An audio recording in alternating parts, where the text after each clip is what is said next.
கேட்டு வந்திருக்க உன் புருஷன் குடிச்சிட்டு அடிப்பாரா? மாட்டேன். டவுரி ஏதாவது கேட்டு டார்ச்சர் பண்றாரா? அதெல்லாம் கிடையாது மேடம். பின்ன வேற பொண்ணோட சகவாசம், இல்லீகல் கனெக்ஷன், ரேசு சூது இப்படி ஏதாவது? அந்த மாதிரி எதுவும் இல்ல. அப்போ டைவர்ஸ் கேட்டு வர்ற அளவுக்கு என்னதான் பிரச்சனை? அவன் என் பொண்ணோட வாழ்க்கையை நாசம் பண்ணிட்டான். முதல்ல பொண்ணு பார்க்க வந்தப்போ முதலாளி இப்படியே வெக்கப்பட்டு குனிஞ்சிட்டு இருந்தா எப்படி? நிமிர்ந்து பொண்ணை பாருங்க.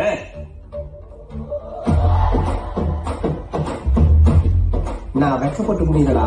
வந்த உடனே பேக்கெட்ல இந்த 10 ரூபாய் கீழே விழுந்துருச்சு. அதான் ரொம்ப நேரமா தேடிட்டு இருக்கேன், கிடைக்கல. கொஞ்சம் நவரு. புரோக்கர் சொன்னாரு அம்மா அப்பா இல்லைன்னா கூட பையன் ரொம்ப பொறுப்பானவர்னு.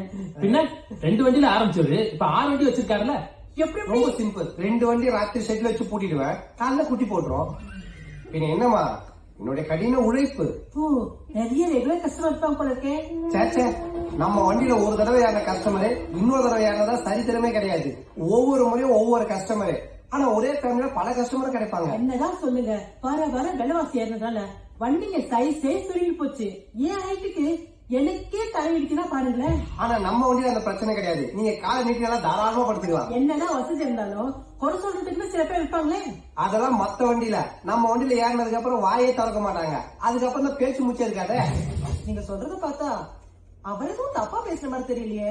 இவ்வளவு நேரம் வந்தாலும் வண்டின்னு சொன்னது டிராவல்ஸ் காரோ கால் டாக்ஸியோ இல்ல. பாத்து மெதுவா திரும்ப.